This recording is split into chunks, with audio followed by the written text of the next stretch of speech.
ദൈവത്തിൻ്റെ അതിപരിശുദ്ധമായ നാമത്വം ഉണ്ടാകട്ടെ. ഇന്ന് പ്രഭാതത്തിൽ ധ്യാന ചിന്തയ്ക്കായിട്ട് പരിശുദ്ധാത്മാവ് എൻ്റെ ഹൃദയത്തിൽ തന്ന ചിന്ത ദാനിയേലിൻ്റെ പുസ്തകം 6-ാം അധ്യായം അതിൻ്റെ 28-ാമത്തെ വാക്യമാണ്.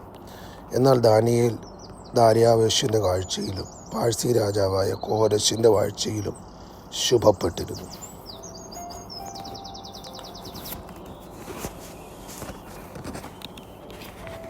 ദാനിയേലിൻ്റെ പുസ്തകം ആരംഭിക്കുന്നത് നെബൂഖദ്നേസർ എന്ന അതിശക്തനായ ഒരു രാജാവ് യഹൂദയെ കീഴടക്കുകയും അവൻ യഹൂദയിലെ ബാലന്മാരെയും അവിടുത്തെ സമ്പത്തുമൊക്കെ കൊള്ളയടിച്ച് ബാബേലിലേക്ക് കൊണ്ടുവരുന്ന ഒരു ചരിത്രവുമായിട്ട് ബന്ധപ്പെട്ടാണ് ആ പുസ്തകം ആരംഭിക്കുന്നത്. നെബൂഖദ്നേസർ രാജാവ് മുതൽ കോരശ് വരെ ഏകദേശം 8 രാജാക്കന്മാർ ആ രാജ്യത്തെ ഭരിച്ചിരുന്നു. ഈ 8 രാജാക്കന്മാരുടെ കാലത്തും ദാനിയേൽ ശുഭപ്പെട്ടിരുന്നു, അല്ലെങ്കിൽ വിജയിയായി തുടർന്നു എന്നുള്ളൊരു ചിന്തയാണ് ഈ പകൽക്കാലം ധ്യാന ചിന്തയ്ക്കായി പരിശുദ്ധാത്മാവിൻ്റെ ഹൃദയത്തിൽ തരുവാനിടയായി തീർന്നത്. നോക്കണം, ഈ രാജാക്കന്മാരുടെ ഇടയിൽ 8 രാജാക്കന്മാർ 2 രാജ്യത്വങ്ങൾ. അവർക്കെല്ലാം അധികാരമുണ്ടായിരുന്നു, അവർക്കെല്ലാം കഴിവുണ്ടായിരുന്നു. പക്ഷേ കാലാകാലങ്ങളിൽ അവരുടെ രാജ്യത്വം മാറി മാറി പോയി. എന്നാൽ ദാനിയേൽ നെബൂഖദ്നേസറിൻ്റെ കാലത്ത് തനിക്ക് ഏത് അധികാരത്തിൽ രാജകീയമായ അധികാരം കിട്ടിയോ അതേ കസേരയിൽ തന്നെ, അല്ലെങ്കിൽ അതേ ലെവലിൽ തന്നെ താൻ തുടർന്നു വന്നു എന്നത് നമ്മൾ കാണാം. മാത്രമല്ല, മറ്റൊരു കാര്യം നമ്മൾ ശ്രദ്ധിച്ചാൽ അവിടെ കാണുന്നത് 2 പ്രാവശ്യം ദാനിയേലിൻ്റെ ജീവിതത്തിൽ കൊല്ലപ്പെടുന്ന അല്ലെങ്കിൽ ലൈഫ് ത്രെട്ടണിങ് പ്രോബ്ലത്തിലൂടെ താൻ കടന്നു പോകുന്നുണ്ട്. 2 പ്രാവശ്യവും ദൈവം അവനെ വിടുവിക്കുകയും ആ പ്രതിസന്ധിയിൽ ജാതീയ രാജാക്കന്മാർ ദൈവത്തെ പുകഴ്ത്തുന്നതും നമ്മൾ കാണുവാനിടയായിത്തീരുന്നുണ്ട്. ഈ 6-ാം അധ്യായം നമ്മുടെ ധ്യാനചിന്തയ്ക്ക് വേണ്ടി എടുത്ത അധ്യായത്തിൽ ദാര്യാവേശിൻ്റെ കാലഘട്ടമായിരുന്നു. ആ കാലഘട്ടത്തിൽ തന്നെ ദേശാധിപതിയുടെ ഉന്നത സ്ഥാനത്ത് താൻ ഇരിക്കുമ്പോൾ തൻ്റെ കൂടെയുള്ള ആളുകൾ, അല്ലെങ്കിൽ തൻ്റെ സഹപ്രവർത്തകന്മാർ, സഹദേശാധിപതിമാർ തന്നെ താഴ്ത്തിക്കെട്ടുവാൻ ശ്രമിച്ച് തന്നെ കൊന്നുകളയുവാൻ ആഗ്രഹിച്ച് പദ്ധതികൾ മെനയുന്നു. പക്ഷെ അവർ തന്നെ പറയുന്നൊരു കാര്യമുണ്ട്, ദാനിയേലിൽ നിന്ന് ഒരു കുറ്റവും അവർക്ക് കണ്ടെത്തുവാൻ കഴിഞ്ഞിരുന്നില്ല. അവിടെ എഴുതിക്കുന്ന പദം ഇങ്ങനെയാണ്: ദാനിയേൽ വിശ്വസ്തനായിരുന്നതുകൊണ്ട് ഒരു കുറ്റവും അവനിൽ കണ്ടെത്തുവാൻ കഴിഞ്ഞില്ല. അപ്പോൾ നോക്കണം, ദാനിയേലിൻ്റെ ജീവിതത്തിൻ്റെ വിജയരഹസ്യമെന്നുള്ളത് തൻ്റെ ഔദ്യോഗിക പദവിയിൽ താൻ വിശ്വസ്തനായിരുന്നു. 2, താൻ ദൈവീക കാര്യങ്ങളിൽ വിശ്വസ്തനായിരുന്നു. ദാനിയേലിൽ ഒത്തിരി ക്വാളിറ്റികൾ നമുക്ക് കാണുവാനിടയായി തീരുന്നുണ്ട്. 1, അവൻ പ്രാർത്ഥനാ മനുഷ്യനായിരുന്നു, ഉപവസിക്കുന്നവനായിരുന്നു, ന്യായപ്രമാണം വായിക്കുന്നവനായിരുന്നു. ഏതു കാര്യവും ദൈവസന്നിധിയിൽ കൊണ്ടുവച്ച് ദൈവത്തോട് ചോദിച്ച് അതിൻ്റെ അർത്ഥവും മുൻപോട്ടുള്ള ഗമനവും ചെയ്യുന്ന ഒരു മനുഷ്യനായിട്ട് ദാനിയേലിനെ കാണുവാനിടയായിത്തീരുന്നു. അപ്പോൾ ഈ തൻ്റെ കൂടെയുള്ള സഹപ്രവർത്തകർ നോക്കുമ്പോൾ അവൻ തൻ്റെ ദൈവത്തോട് പ്രാർത്ഥിക്കുന്നു എന്നുള്ള ഒരു കുറ്റമല്ലാതെ മറ്റൊരു കുറ്റവും അവർക്ക് കണ്ടെത്തുവാനായിട്ട് കഴിഞ്ഞില്ല. അതുകൊണ്ടാണ് അവർ ആ മേഖലയിൽ അവനെ തകർക്കുവാനായിട്ട് ശ്രമിച്ചത്. അപ്പോൾ നമ്മുടെ ചിന്തയിൽ 1-ാമത്തെ ചിന്ത ദാനിയേൽ വിശ്വസ്തനായിരുന്നു എന്നുള്ളതാണ്. ഈ 8 രാജാക്കന്മാരുടെ കാലത്തും താൻ വിജയിയായി തന്നെ തുടരുവാനിടയായി തീർന്നത്. 2-ാമത്തെ ചിന്ത, തകർക്കുവാൻ വേണ്ടി ആരൊക്കെ ശ്രമിച്ചാലും വിശ്വസ്തന്മാർ ഒരിക്കലും തകരുന്നില്ല. അവരെ ദൈവം പിന്നെയും മുൻപോട്ട് നയിക്കും എന്നുള്ളതും ഇതിനകത്ത് നമുക്ക് മനസ്സിലാക്കണം. അത് നമ്മൾ പൗലോസിൻ്റെ ജീവിതവുമായി ചിന്തിക്കുമ്പോഴും കാണുവാനിടയായി തീർന്നുണ്ട്. പൗലോസിൻ്റെ ജീവിതത്തിൽ പൗലോസ്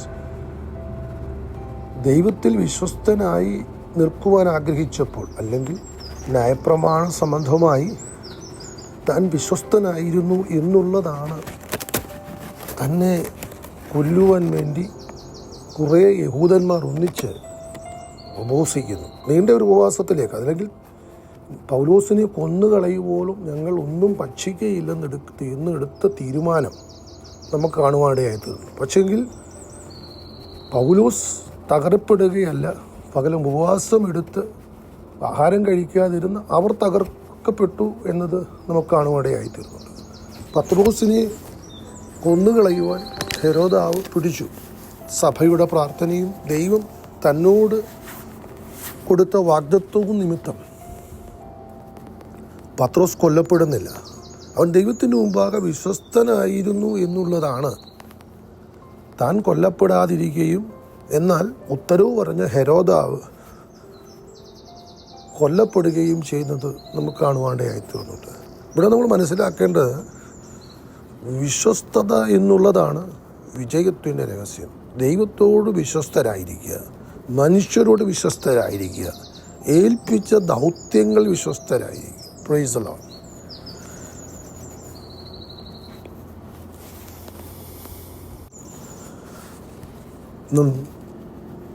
സ്വർഗത്തിൽ നാം ചെല്ലുമ്പോഴും വിശ്വസ്തത എന്നുള്ളതാണ് ദൈവം നമ്മിൽ നിന്ന് ചോദിക്കുന്നത്. Price the Lord. ഏൽപ്പിച്ചതിൽ നമ്മൾ എത്രത്തോളം വിശ്വസ്തത പുലർത്തുന്നവരാണ്. കർത്താവ് പറഞ്ഞ ഒരു ഉപമയിൽ നമ്മൾ കാണുന്നത് ഇങ്ങനെയാണ്. സ്തോത്രം, തലന്തുകളുടെ ഉപമ. അവിടെ വിശ്വസ്തതയോടെ വ്യാപാരം ചെയ്ത 2 വ്യക്തികളെ കാണുന്നുണ്ട്. ദൈവം അവർക്ക് ഇരട്ടിയായി കൊടുക്കുന്നു. എന്നാൽ ഒരു മനുഷ്യൻ അവിശ്വസ്തദാസനെന്ന്, അല്ലെങ്കിൽ അവൻ വിശ്വസ്തനല്ലായിരുന്നു. അവനോട് ബന്ധപ്പെട്ട് നമ്മൾ കാണുന്നത് വിശ്വസ്തതയില്ലായ്മ എന്നുള്ളതാണ്. ആ യജമാനൻ താൻ കൊടുത്ത താലന്ത് തിരിച്ചെടുക്കുക മാത്രമല്ല, പകരം അവനെ ഇരുട്ടിലേക്ക് തള്ളിക്കളയുക. Praise the Lord. ഹല്ലേലൂയ. അപ്പോൾ ദൈവം നമ്മിൽ നിന്നെല്ലാം വിശ്വസ്തത നോക്കുന്നുണ്ട്.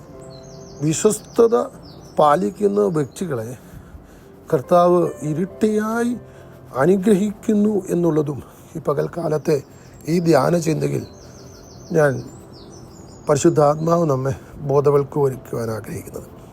ഞാൻ ജനത്തിനു വേണ്ടി ഒരു വാക്ക് പ്രാർത്ഥിച്ച് നിർത്തുവാൻ ആഗ്രഹിക്കുന്നു. ദൈവമക്കളെ, ദാനിയേൽ നെബൂഖദ്നേസർ മുതൽ കോരശിൻ്റെ കാലം വരെ ശുഭപ്പെട്ടിരിക്കുവാൻ കാരണം തൻ്റെ ഔദ്യോഗിക ജീവിതത്തിലും ദൈവത്തോടുള്ള ബന്ധത്തിലും താൻ വിശ്വസ്തനായിരുന്നു എന്നുള്ളത്. Price the Lord. അതുകൊണ്ട് ഈ കാലഘട്ടങ്ങളിൽ ദൈവം ഏൽപ്പിച്ചതിൽ വിശ്വസ്തതയുള്ളവരായി നമ്മൾ നിലനിൽക്കുന്നുവെങ്കിൽ, പ്രൈസ് ദി ലോർഡ്, ഹല്ലേലൂയ, എക്കാലത്തും നാം ശുഭപ്പെട്ടിരിക്കും, നമ്മൾ വിജയിച്ചിരിക്കുക തന്നെ ചെയ്യും. Price the Lord. രാജ്യത്വങ്ങൾ കയ്യിലുള്ള നെബൂഖദ്നേസർ മുതൽ ദാര്യാവേശ് വരെയാണ് അവരായിരുന്നു വിജയിച്ചിരിക്കേണ്ടത്. കാരണം അവരുടെയിലാണ് അധികാരമുള്ളത്. പക്ഷേ ഒരധികാരവും കയ്യിലില്ലാതിരുന്നിട്ടും ദാനിയേലിനെ കുറിച്ച് പരിശുദ്ധാത്മാവ് പറയുകയാണ്, അവൻ ശുഭപ്പെട്ടിരുന്നു, അവൻ വിജയിച്ചിരുന്നു. Price the Lord. ഹല്ലേലൂയ. തൻ്റെ ശത്രുക്കൾ സിംഹത്തിൻ്റെ കുഴിയിലേക്ക് തന്നെ എറിഞ്ഞു കളയുവാൻ വേണ്ടി തുടങ്ങുമ്പോൾ അവൻ്റെ വിശ്വസ്തതയ്ക്കെതിരെയാണ് ചോദ്യം വന്നത്. Price the Lord. അവൻ ദൈവത്തിന് മുമ്പാകെ പ്രാർത്ഥിക്കുന്നു എന്നുള്ള ആ വിശ്വസ്തതയാണ് അവർ ചോദ്യം ചെയ്തത്. Price the Lord. ഹല്ലേലൂയ. അതാണ് അവർ കുറ്റമായി കണ്ടെത്തിയത്. എന്നാൽ പ്രൈസ് ദി ലോർഡ്, സ്വർഗത്തിലെ ദൈവം അവൻ്റെ വിശ്വസ്തതയെ അംഗീകരിച്ച്, സ്തോത്രം, ആരാണ് അവനെ കുറ്റപ്പെടുത്തിയത്, അവരും അവരുടെ കുടുംബാംഗങ്ങളും സിംഹത്തിൻ്റെ കുഴിയിലേക്ക് പോകുമ്പോൾ, പ്രൈസ് ദി ലോർഡ്, ഹല്ലേലൂയ, വിശ്വസ്തനായി നിന്ന ദാനിയേൽ വിജയിച്ചു നിൽക്കുന്നതായിട്ട് കാണുവാനിടയായിത്തീരുന്നുണ്ട്. ഞാൻ ജനത്തിനു വേണ്ടി പ്രാർത്ഥിക്കുന്നു. പരിശുദ്ധനായ ദൈവമേ, നിത്യനായ കർത്താവേ, ഈ ലോകത്തിൽ അനേകർ പരാജയപ്പെട്ടുകൊണ്ടിരിക്കുമ്പോൾ, ഹല്ലേലൂയ, വിശ്വസ്തന്മാരെ കർത്താവ് എക്കാലത്തും വിജയിച്ചു നിർത്തുന്നുണ്ടല്ലോ. മാത്രമല്ല, നിത്യതയിൽ അങ്ങ് ഞങ്ങളോട് ചോദിക്കുന്ന ചോദ്യവും നീ വിശ്വസ്തനാണോ എന്നുള്ളതാണല്ലോ. കർത്താവെ, അതുകൊണ്ട് ഞങ്ങളെ ഏൽപ്പിച്ചതിൽ, ഞങ്ങളുടെ കുടുംബജീവിതത്തിൽ, തലമുറയുടെ മേഖലയിൽ, കർത്താവേ സ്തോത്രം, ഭൗതിക മേഖലകളിൽ അങ്ങനെയുള്ള ബന്ധത്തിൽ വിശ്വസ്തത പുലർത്തി ഭൂമിയിൽ ജീവിപ്പാൻ ഞങ്ങൾക്കിടയാക്കണം. ഒരിക്കലും അവിശ്വസ്തദാസനെ എന്നുള്ളതല്ല, വിശ്വസ്തദാസനെ എന്ന് പേർ കേൾക്കുവാൻ ഞങ്ങൾക്കിടയാകണം. അതിനായി വചനചിന്ത ഇടയാക്കണമേ എന്ന് പ്രാർത്ഥിക്കുന്നു. ജനത്തെ അനുഗ്രഹിക്കുന്നു. മഹത്വം അങ്ങക്ക് യേശു ക്രിസ്തുവിൻ്റെ ധന്യമുള്ള നാമത്തിൽ തന്നെ. ആമേൻ. അനുഗ്രഹിക്കപ്പെട്ട ഒരു ദിനം ദൈവജനത്തിൽ തരട്ടെ. Have A blessed day. God bless you.